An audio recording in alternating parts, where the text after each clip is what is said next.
radiation or drugs and drive.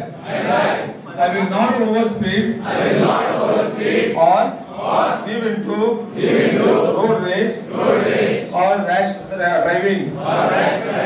I will not put others' lives at risk.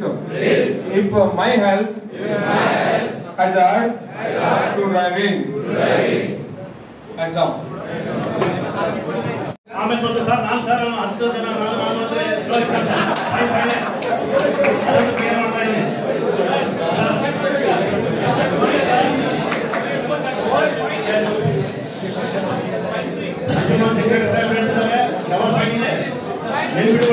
Okay ಒಂದು maintain silence guys please maintain silence. Okay ಎಲ್ಲರ ಕಡೆ mobile ಇದೆಲ್ಲ mobile open ಮಾಡಿ ಬೇಗ ಬೇಗ mobile open ಮಾಡಿ Google play store open ಮಾಡಿ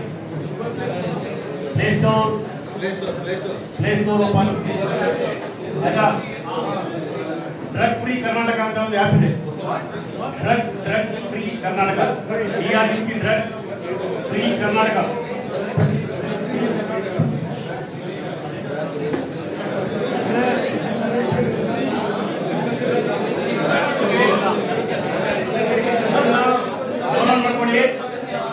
download ಆಯ್ತದ ಗುಡ್. ಇದು ಯಾಕೆ ಅಂತಂದ್ರೆ ಓನ್ಲಿ ಹೆಲ್ಮೆಟ್ ಅವೇರ್ನೆಸ್ ಇಲ್ಲ, ಇದರೊಳಗೆ ಇನ್ನೊಂದಿದೆ ಎಲ್ಲ ಕಡೆ ಡ್ರಗ್ಸ್ ಕನ್ಸಂಪ್ಷನ್ ಸೇಲು ಟ್ರಾನ್ಸ್ಪೋರ್ಟೇಷನ್ ಸಿಕ್ಕಾಪಟ್ಟೆ ಆಗ್ತಾ ಇದೆ. ಡ್ರಗ್ಸ್ ಅಂದ್ರೆ ಗಾಂಜಾ ಬಂತು, MDMA ಬಂತು, ಬೇರೆ ಬೇರೆ ಡ್ರಗ್ಸ್ ಬರ್ತಾ ಇದೆ. ಸೊ ಇಲ್ಲಿದೆ ಇಲ್ಲ ಅಂತ ಹೇಳ್ತಿಲ್ಲ, ಎಲ್ಲ ಕಡೆ ಇದೆ. ಈ ಆ್ಯಪ್ ಇದಕ್ಕೋಸ್ಕರ ಡೌನ್ಲೋಡ್ ಮಾಡ್ತಾ ಇದ್ದಾರೆ. ಎಸ್ಪೆಷಲಿ ಯೂತ್ಸ್ ಅಲ್ಲಿ ನಿಮ್ಮ ಕಣ್ಮುಂದೆ ಯಾರು ಡ್ರಗ್ಸ್ ಇದು ಮಾಡ್ತಾರೆ ಅವ್ರು ಮುಂದೆ ಹೋಗ್ಬಿಟ್ಟು ಆ್ಯಪ್ ಅಲ್ಲಿ ಮಾಡಬೇಡಿ. ಸೈಡ್ ಹೋಗ್ಬಿಟ್ಟು ಇಂಥ ಕಡೆ ಆಗ್ತಾರೆ ಅಂತೇಳಿ ಈ ಆ್ಯಪ್ ಅಲ್ಲಿ ಜಸ್ಟ್ ಅವ್ರು ಏನೇನು ಕೇಳ್ತಾರಲ್ಲ ಹೆಸರು, ಪ್ಲೇಸ್ ಆಫ್ ಇದು, ಯಾವ ರೀತಿ ಕನ್ಸಂಪ್ಷನ್ ಮಾಡ್ತಿದ್ದಾನೆ ಅದನ್ನ ಇದು ಮಾಡಿ ಇದನ್ನ ಐಡೆಂಟ್ ಇರ್ತದೆ. ಯಾರು ಕೂಡ ನಿಮ್ಮ ಹೆಸರು ಯಾರು ಮಾಡಿದ್ರೆ ಎಲ್ಲೂ ಗೊತ್ತಾಗಲ್ಲ. ಈ ಆ್ಯಪ್ ಬಂದ್ಬಿಟ್ಟು ನಮ್ಮ ಗೌರ್ಮೆಂಟ್ ಇಂದ ಪೊಲೀಸ್ ಡಿಪಾರ್ಟ್ಮೆಂಟ್ ಮಾಡಿದಂಥ ಆ್ಯಪ್ ಇದೆ. ದಯವಿಟ್ಟು ಡೌನ್ಲೋಡ್ ಮಾಡ್ಕೊಳ್ಳಿ. ನಿಮ್ಮ ಕಣ್ಮುಂದೆ ಕಾಲೇಜಲ್ಲಿ ನಿಮ್ಮ ಮನೆ ಹತ್ರ ಇರಲಿ ಬೇರೆ ಎಲ್ಲೆಲ್ಲೋದ್ರು ಡ್ರಗ್ಸ್ ಹೊಡಿತಿರ್ತಾರೆ, ಅದಾದ್ಮೇಲೆ ಗೊತ್ತಾದ ಇಮಿಡಿಯೇಟ್ಲಿ ಇದ್ರೊಳಗೆ ಆ್ಯಪ್ ಒಳಗೆ ನೀವು ಇನ್ಫಾರ್ಮೇಶನ್ ಕೊಟ್ಟರೆ ನಾವು ವಿಲ್ ಟೇಕ್ ಆಕ್ಷನ್. ಅರ್ಥ ಈಗ ಯಾರು ಕೊಟ್ಟರೆ ಏನು ಕೊಟ್ಟರೆ ಎಲ್ಲೂ ಕೂಡ ಇದಾಗಲ್ಲ. ಅದೊಂದು ಆ್ಯಡ್ ಮಾಡಕ್ಕೆ ಇಷ್ಟಪಡ್ತೀನಿ. ಇನ್ನೊಂದು ಲಾಸ್ಟ್, ಇದು ಒಳ್ಳೆ ಕಾರ್ಯಕ್ರಮ ನಮ್ಮ ಸಂಜೀಮವರು ಮತ್ತು ಅಂಜುಮನ್ ಕಾಲೇಜಿಂದ ನಮಗೆ ಕೋಆಪರೇಷನ್ ಕೊಟ್ಟಿದ್ದಕ್ಕೆ ಪೊಲೀಸ್ ಡಿಪಾರ್ಟ್ಮೆಂಟ್ ಎಸ್ಪೆಷಲಿ. ಸೊ ಎಲ್ಲ ನಮ್ಮ ಡಿಸ್ಟಿಕಲ್ಲಿ SP ಸಾಹೇಬ್ ಹೇಳಿದಂಗೆ ಈ ಒಂದು ವಾರ ಅವೇರ್ನೆಸ್ ಕಾರ್ಯಕ್ರಮ ಇರುತ್ತೆ. ಸೊ ನವೆಂಬರ್ 1ರಿಂದ ಸ್ಟ್ರಿಕ್ಟ್ಲಿ ಇಂಪ್ಲಿಮೆಂಟೇಷನ್ ಮಾಡ್ತಾ ಇದ್ದೀವಿ. ಸೊ ನೀವು ಹೆಲ್ಮೆಟ್ಟು ಮತ್ತು ಲೈಸೆನ್ಸ್ ನಾವು ಗಾಡಿ ಚೆಕ್ ಮಾಡಿದಾಗ 2 ವೀಲರ್ ನೋ ಟ್ರಿಪಲ್ ರೇಟ್ ಬಂದಾದ್ಮೇಲೆ ನಮ್ಮ ಪೊಲೀಸಲ್ಲಿ ನಿಂತಿದೆ ಅಂತೇಳಿ ನಿಂತ್ಕೊಂಡು ಬೈದಿಂದ ಗಾಡಿ ತಪ್ಪಿಸೋದು, ಸ್ಪೀಡ್ ಆಗೋದು ಬೇಡ. ನಾವೇ ನಿಮ್ಮನ್ನೇ ಫಾಲೋ ಮಾಡೋಕ್ಕೆ ನಿಮ್ಗೆ ಬೆನ್ನತ್ಬಿಟ್ಟು ನಿಮ್ಗೆ ಕಳ್ಳರು ಹಿಡಿಯೋಕ್ಕೆ ನಮಗೆ ಇಷ್ಟ ಇಲ್ಲ. ಯಾಕಂದ್ರೆ ನಮ್ಗೆ ಗೊತ್ತು ಪೊಲೀಸ್ ಬೈದಲ್ಲಿ ಇನ್ನೋಗಿ ಏನೇನೋ ಬಿದ್ದಿದೆ, ಕೈಕಾಲು ಮುಗ್ಕೊಂತೀರ, ಮುಂದೆ ನಿಮ್ದೆಲ್ಲ ಫ್ಯೂಚರ್ ಇದೆ. ಅದಕ್ಕೋಸ್ಕರ ದಯವಿಟ್ಟು ಟ್ರಿಪಲ್ ರೇಟು ನೋ. ಅವ್ನು ಬೇಕಾದ್ರೆ ಗಾಡಿ ಹೊಡಿಬೇಕಾ ಇನ್ನೊಂದು ಕರ್ಕೊಂಡು ಒಂದು ರೋಡ್ ಹೋಗ್ಬಂದು ಅದು ಹಂಗಂದ್ಬಿಟ್ಟು ನಿಮಗೆ ಡ್ರಾಪ್ ಕೊಡ್ತಿಲ್ಲ ಅಂತೇಳಿ ಟ್ರಿಪಲ್ ರೋಡ್ ಹೋಗಿ ಅಲ್ಲಿ ಹೈವೇ ಅಪ್ರೋಚ್ ಆಗ್ತದೆ. ನಿಮಗೆ ಭಾಳ ಡೇಂಜರ್ ಸ್ಪಾಟ್ ಅಂದರೆ ನಮ್ಮ IB ಕ್ರಾಸ್ ಗೊತ್ತಿದೆ ನಿಮಗೆ, ಹೈವೇಯಿಂದ ಬರ್ತಿಲ್ಲ ಅದು ರೋಡ್ ಆಗುತ್ತಲ್ಲ ಭಾಳ ಡೇಂಜರಸ್ ಹಾಟ್ ಸ್ಪಾಟ್ ಅಂತ ಹೇಳ್ತೀವಿ ನಾವು. ಸೊ ಹಾಗಾಗಿ ಅಲ್ಲಿ ಬೇರೆ ರೀತಿಯಲ್ಲಿ ನಮ್ಮ ಡೈರೆಕ್ಟರ್ಸ್ ಅವರು ಎಲ್ಲ ಹೇಳಿದ್ದಾರೆ, ಸ್ವಲ್ಪ ಕೆಲವೊಂದು ಐಡಿಯಾಸ್ ಕೊಟ್ಟಿದ್ದಾರೆ. ಅದನ್ನ ಟಾಪಿಕ್ ಇಂಪ್ಲಿಮೆಂಟ್ ಮಾಡಿ ಅಕ್ಟೋಬರ್ 15ರಿಂದ ಸ್ಟಾರ್ಟ್ ಮಾಡ್ತಾ ಇದ್ದೀವಿ. ಸೊ ಆ ಟೈಮಲ್ಲಿ ನಿಮ್ಮ ಎಸ್ಪೆಷಲಿ ಯೂತ್ಸ್ ನಮ್ಮ ಭಟ್ಕಳದಲ್ಲಿ ವೆಹಿಕಲ್ ಡೆನ್ಸಿಟಿ ಇಡೀ ಡಿಸ್ಟಿಕಲ್ಲಿ ಒಂದು ಆದರೆ ನಮ್ಮ ಭಟ್ಕಳ ತಾಲೂಕಲ್ಲಿ ಎಸ್ಪೆಷಲಿ ಭಟ್ಕಳ ಸಿಟಿಲಿ 2 ವೀಲರ್ದು ಸಿಕ್ಕಾಪಟ್ಟೆ 2 ವೀಲರ್ ಡೆನ್ಸಿಟಿ ಭಾಳ ಇದೆ. ಆದರೆ ರೋಡಲ್ಲೂ ಅಷ್ಟೇ ಇದೆ, ರೋಡ್ ಜಾಸ್ತಿ ದೊಡ್ಡ ಮಾಡೋಕ್ಕಾಗಲ್ಲ, ಅಂದರೆ ವೆಹಿಕಲ್ ಜಾಸ್ತಿ ಆಗ್ತಾ ಇದ್ದಾರೆ. ಸೊ ಆ ಟೈಮಲ್ಲಿ ನೋಡಬೇಕು ಟ್ರಾಫಿಕ್ ಇಂಪ್ಲಿಮೆಂಟೇಷನ್ ನಿಮ್ಮ ಕೋಆಪರೇಷನ್ನಿಂದ ನಾವು ಮಾಡ್ಕೋಬೇಕಾಗುತ್ತೆ. ಸೊ ರೋಡ್ ಹೈವೇ ರೋಡ್ ಕೆಲಸ ಆಗ್ತಾ ಇದ್ದಾವೆ, ಮತ್ತು ಒಳಗಿನ ರೋಡ್ ಕೂಡ ಸಾಗರ ರೋಡ್ ಬಂದ ರೋಡ್ ಕೆಲಸ ಆಗ್ತಾ ಇದ್ದಾವೆ. ಸೊ ಅದರಲ್ಲೂ ಕೂಡ ನಿಮ್ಮಿಂದ ಒಂದು ಕೋಆಪರೇಷನ್ ತೊಗೊಂಡು ನೀಟಾಗಿ ಒಂದು ಇಂಪ್ಲಿಮೆಂಟ್ ಮಾಡ್ತೀವಿ. ವಿಲ್ ಟೇಕ್ ಟೈಮ್, ಆದರೂ ಕೂಡ ನಿಮ್ಮ ಕೋಆಪರೇಷನ್ ಇರಲಿ ನಮಗೆ. ಸೊ ಅದಕ್ಕೆ ಸರ್ ನಾನು ಆಗಸ್ಟ್ 15ರಿಂದ ನಿಮಗೆ ಎಲ್ಲ ಹೇಳ್ಬಿಟ್ಟು ನಾವು ಪ್ರೆಸ್ ಕೌಂಟ್ ಕೊಟ್ಬಿಟ್ಟು SP ಸಾಹೇಬ್ ಕಡೆಯಿಂದ ಹೇಳ್ಕೊಂಡು ನಾವು ಹೊಸದಾಗಿ ಇದು ಮಾಡ್ತಾ ಇದ್ದೀವಿ. ಎಲ್ಲೆಲ್ಲಿ ಒನ್ ವೇ ಬರುತ್ತೆ, ಮತ್ತು ಆಮೇಲೆ ಒಂದು ಫೈನ್ ಡೇ ನೀವೇನು ಮಾಡ್ತಿದ್ದೀರಾ ಅಂತೇಳಿ ತೋರಿಸಲಿಕ್ಕೆ ನಿಮ್ಮ ಒಂದು ಎಲ್ಲ ತೆಗಲ್ಲ ಸ್ಪಾಟ್. ನೀವು 2 ವೀಲರ್ ಹೊಡಿತೀರಾ, ಎಲ್ಲೆಲ್ಲಿ ಹೋಗ್ತೀರಾ ನೀವು, ಸಾಯಂಕಾಲ ಎಲ್ಲಿ ಜಾಲಿ ಬೀಚ್ ಹೋಗ್ತೀರಾ, ಸಾಗರ ಹೋಗ್ತೀರಾ, ಎಲ್ಲ ಗೊತ್ತುಂಟು ನಮಗೆ. ಅಲ್ಲೆಲ್ಲ ಬ್ಯಾರಿಕೇಡ್ ಹಾಕ್ಬಿಟ್ಟು ನಮ್ಮ ಪೊಲೀಸ್ ಎಷ್ಟು ಜನ ಯೂಸ್ ಮಾಡಿಕೊಂಡು ಗಾಡಿ ಸೀಸ್ ಮಾಡಿ ಸ್ಟೇಷನ್ ತೊಗೊಂಡ್ಬರ್ತೀವಿ. ಪೇರೆಂಟ್ಸ್ ಕಳಿಸ್ತೀವಿ. ಅವತ್ತು ನಿಮ್ಮ ಪೇರೆಂಟ್ಸ್ ಗೊತ್ತಾಗಬೇಕು ನಿಮ್ಮ ಮಕ್ಕಳು ಏನೇನು ತಪ್ಪು ಮಾಡ್ತಿದ್ದಾರೆ ಅಂತೇಳಿ. ನನ್ನ ಮಕ್ಕಳು ಏನು ತಪ್ಪು ಮಾಡ್ತಾನೆ, ಹೆಲ್ಮೆಟ್ ಹಾಕೊಂತಿಲ್ಲ, ಲೈಸೆನ್ಸ್ ಇಲ್ಲ. ಯಾಕಂದರೆ ಮೈನರ್ಗೆ ಗಾಡಿ 2 ವೀಲರ್ ಹೊಡಿಲಿಕ್ಕೆ ಡ್ರೈವಿಂಗ್ ಕೊಟ್ಟರೆ ಅದು ಕೇಸ್ ಎತ್ತಂದ್ರೆ ಗೊತ್ತಾ, ನಮ್ಮ ಕಡೆ ಫೈನ್ ಮಾಡಲಿಕ್ಕೆ ಪವರ್ ಇಲ್ಲ. ಸೀದಾ ಅವರ ತಂದೆ ಮೇಲೆ ಆರ್ಸಿಒನ ಮೇಲೆ ನಾವು ಎಫ್ಐಆರ್ ಮಾಡಿಬಿಟ್ಟು ಅವ್ರನ್ನ ಪ್ರೊಡ್ಯೂಸ್ ಮಾಡಬೇಕು ಕೋರ್ಟ್ ಮುಂದೆ. ಎಷ್ಟು ಇಮ್ಯುಲೇಷನ್ ಆಗುತ್ತೆ ತಂದೆಗೆ, ನನ್ನ ಮಗ 18 ವರ್ಷ ಆಗಿಲ್ಲ, ಗಾಡಿ ಕೊಟ್ಟು ತಪ್ಪು ಮಾಡಿಬಿಟ್ಟೆ, ಇಲ್ಲ ಲೈಸೆನ್ಸ್ ತಗ್ಸಿಲ್ಲ ಅಂತೇಳಿ. ಸೊ ಅದಕ್ಕೋಸ್ಕರ ತಂಜೆಯವರು ಒಳ್ಳೆ ಇದು ಮಾಡ್ತಿದ್ದಾರೆ. ಈಗ ಲೈಸೆನ್ಸ್ ಕೊಡ್ಸೋ ಒಂದು ಕ್ಯಾಂಪ್ ರೆಡಿ ಆಗುತ್ತೆ. ಅದಕ್ಕೆ ನಾವು ಮೊದಲೇ ಹೇಳ್ತೀವಿ, ಎಲ್ಲರೂ ಮಾಡ್ತೀವಿ, ಒಂದೇ ಅಂಜುಮನ್ ಕಾಲೇಜಲ್ಲ, ಭಟ್ಕಳ ಯೂತ್ಸ್ಗೆ ಸಂಬಂಧಪಟ್ಟಂಗೆ ಲರ್ನಿಂಗ್ ಲೈಸೆನ್ಸ್ ಎಲ್ಲೆಲ್ಲ ಮಾಡ್ತೀವಿ. ಆಮೇಲೆ ಪರ್ಮನೆಂಟ್ ಲೈಸೆನ್ಸ್ನ RTO ಅವರಿಂದ ಮಾಡಿಸ್ಕೊಟ್ಟಿರೋದು ಅಷ್ಟೇ ಮಾಡಿ ಹೆಲ್ಮೆಟ್ ಕೂಡ ಕೊಡ್ತಾ ಇದೀವಿ. ಮತ್ತು ಆಮೇಲೆ ಅವ್ರಿಗೆ ಒಂದು ಮಾತು ಕೊಟ್ಟಿದ್ದೀನಿ, ಹೆಲ್ಮೆಟ್ ಡಿಸ್ಕೌಂಟಲ್ಲಿ ಕೊಡ್ಸೋವಂಥದ್ದು ಒಂದು ಕ್ಯಾಂಪ್ ಮಾಡಿಬಿಟ್ಟು ಒಂದು ಕಡೆ ಇನ್ಸ್ಟಿಟ್ಯೂಟಲ್ಲಿ ಹೋಗುತ್ತೆ, ಅದು ಕೂಡ ತೊಗೊಳ್ಳಿ. ಯಾಕಂದ್ರೆ 1200 ISI ಮಾರ್ಕ್ ಒಳ್ಳೆ ತೊಗೋಬೇಕು, ಆಫ್ ತೊಗೊಂಡು ಆದರೆ ತಲೆ ಹೊಡೆಯಲ್ಲ. ಮಂಡ್ಯ ಇದೆಲ್ಲ ಇದು ಒಂದು ಸ್ವಲ್ಪ ಪೆಟ್ಟಾಯ್ತಂದ್ರೆ ಹೋಯ್ತು.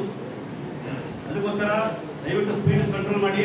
ಆಮೇಲೆ ಇನ್ನೊಂದು ಏನು ಪ್ಲಾನ್ ಮಾಡಿದ್ರೆ, ನಿಮ್ದು ಯಾವ ರೀತಿ 2 ವೀಲರ್ ರೈಡ್ ಮಾಡ್ತೀರಾ ಅನ್ನೋದು ಒಂದು ವಿಡಿಯೋ ಮಾಡಿಬಿಟ್ಟು ಎಲ್ಲ ಕಾಲೇಜಿಗೆ ಸರ್ಕ್ಯುಲೇಟ್ ಮಾಡ್ತೀವಿ. ದಯವಿಟ್ಟು ಶೋ ಮಾಡಿ ಸರ್, ಅವ್ರು ತಪ್ಪು ಅವ್ರಿಗೆ ಗೊತ್ತಾಗಲಿ.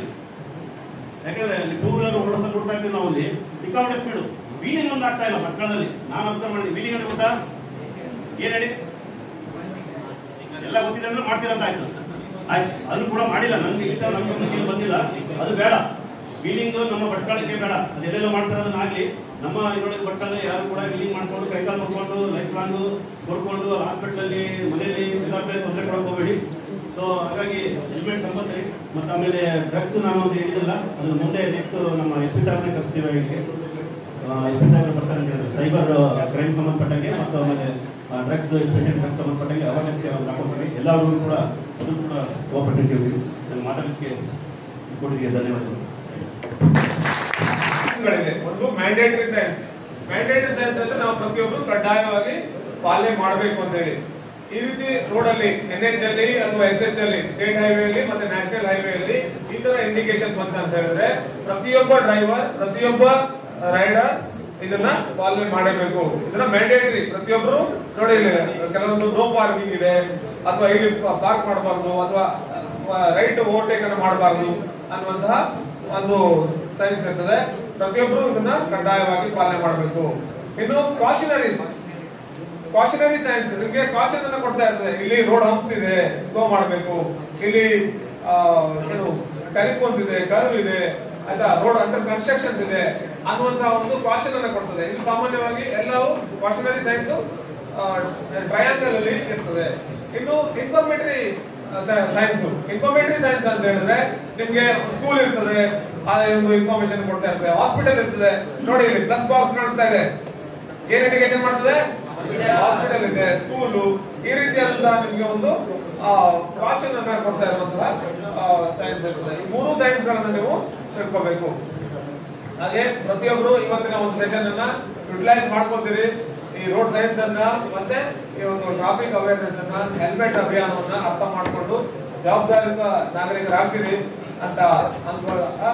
ಹಾಗೆ ನಮ್ಮ ಟೌನ್ ಪೊಲೀಸ್ ಸ್ಟೇಷನ್ ವತಿಯಿಂದ ಈಗಾಗಲೇ ಸರ್ ಮಾತಾಡ್ತಾ ಹೇಳಿದ್ರು, ಒಂದು ಡ್ರಗ್ ಫ್ರೀ ಕರ್ನಾಟಕ ಅನ್ನುವಂತ ಒಂದು ಆಪ್ ಅನ್ನ ಅದನ್ನ ಪ್ರಾಪರ್ ಆಗಿ ಇನ್ಸ್ಟಾಲ್ ಮಾಡ್ಕೊಳ್ಳಿ. ಅದು ಇನ್ಫಾರ್ಮೇಶನ್ ಅನ್ನ ನಮಗೆ ಕೊಡಬಹುದು. ನೀವು ಕೊಟ್ಟಿರುವಂತಹ ಇನ್ಫಾರ್ಮೇಶನ್, ಯಾರು ಇನ್ಫಾರ್ಮೇಶನ್ ಕೊಟ್ಟರು ಅಂತ ಅದನ್ನ ಕಾನ್ಫಿಡೆನ್ಶಿಯಲ್ ಆಗಿರ್ತೇವೆ, ಆದ್ರೆ ಎಲ್ಲೂ ಡಿಸ್ಕ್ಲೋಸ್ ಮಾಡಲ್ಲ. ಅದೇ ರೀತಿ ಒಂದು QR ಕೋಡ್ ಇರ್ತದೆ, ಇದನ್ನ ಅಲ್ಲಿ ನೋಟಿಸ್ ಬೋರ್ಡ್ ಅಲ್ಲಿ ಹಾಕಿರ್ತೇವೆ. ಯಾವುದೇ ಇನ್ಫಾರ್ಮೇಶನ್ ಇದ್ರೆ ಇಲ್ಲಿ ಕೂಡ ಫೀಡ್ಬ್ಯಾಕ್ ಅನ್ನ QR ಕೋಡ್ ಅನ್ನ ಸ್ಕ್ಯಾನ್ ಮಾಡಿ ಫೀಡ್ಬ್ಯಾಕ್ ಅನ್ನ ಕೊಡೋಕೆ ಕೂಡ ಯಾರೇ ಕನ್ಸ್ಯೂಮರ್ಸ್ ಇರ್ಬೋದು ಅಥವಾ ವೆಂಡರ್ಸ್ ಇರ್ಬೋದು, ಅದ್ರ ಬಗ್ಗೆ ನೀವು ಮಾಹಿತಿಯನ್ನು ಕೊಡೋಕೆ, ಶೇರ್ ಮಾಡೋಕೆ ಮುಕ್ತವಾದಂತಹ ಅವಕಾಶ ಇರ್ತದೆ. ಹಾಗೆ ಈ ಒಂದು ರೋಡ್ ಸೇಫ್ಟಿ ಬಗ್ಗೆ ಒಂದು ಓತ್ ಅನ್ನ ತಗೊಳ್ಳೋಣ ನಾವು ಪ್ರತಿಯೊಬ್ಬರು. ನಮಗೆ ಮಾತನಾಡೋಕೆ ಅವಕಾಶ ಕೊಟ್ಟ ನಮಗೆಲ್ಲರಿಗೂ ವಂದಿಸಿ ನಾನು ಮಾತನಾಡ್ತೀನಿ. Thank you. Assalamu alaikum warahmatullahi wabarakatuh. Respected dignitaries on the dais, my dear students and other people who are present here. So the topic here today that you are here for is road traffic safety. Our inspector told you a lot of things. Tahsildar sir told every aspect that we live into, and a lot of things are in front of you. First and foremost, we need to know why this topic is important. Why? Because safety is important. So road traffic, rules, regulations, acts, whatever it comes, it is for our safety. And when it comes to bike riding, helmet is one of the reasons wherein majority of the fatal incident wherein death occurs is due to head injuries. Maybe a recent survey shows that 1.2 million people around the globe die with accidents every year, globally. And in that, India, if we look into, we have 80,000 young students, people between the age group of 15, 80,000 people die every year out of road accidents. And in that world, if you look at if you compare India with the world, we are ahead of times and we make for 14% of the road accidents occurring around the globe. That is one scenario. Second thing is, what is the cost? First thing, our life is important. If not important to us, it is important to our parents. If not important to our parents, every other people who are affected with it. If there is an accident, it is not only the person who is riding or the passenger of the bus or vehicle is impacted. People, innocent people who doesn't even have a bike or car or anything else, who are on road, they are killed, right? Most of the time, we go and hit a pedestrian. This is because we live in a society wherein we have to make positive impacts. So, this is very important topic for all of us. We don't, Tahsildar sir told, we are not somebody who are involved with urgency matters. 1 or 2 minutes. I used to be like you. I used to drive fast. Now, however big vehicle I drive, I don't go above 100. Even car, when the roads are open on national highways also, my mother, my wife, my friends who are even responsible people who travel with me, they know I don't go above 80. My time is important, but 5 or 10 minutes here and there will not make that difference. Life and death makes a lot of difference. I have friends who have lost their young kids, 18 years, 20 years. I have lost my father. Many of us must have lost their friends or somebody else. I have lost lots of friends. But I don't visit graveyard every Friday or every month or everything. We forget things, but our parent doesn't. I have a friend of mine, it's been 10 years, his kid has expired.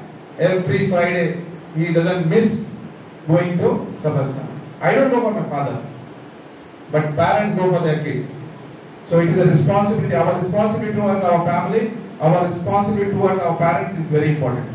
So guys, please take this as advice and make sure that our speeds comes down.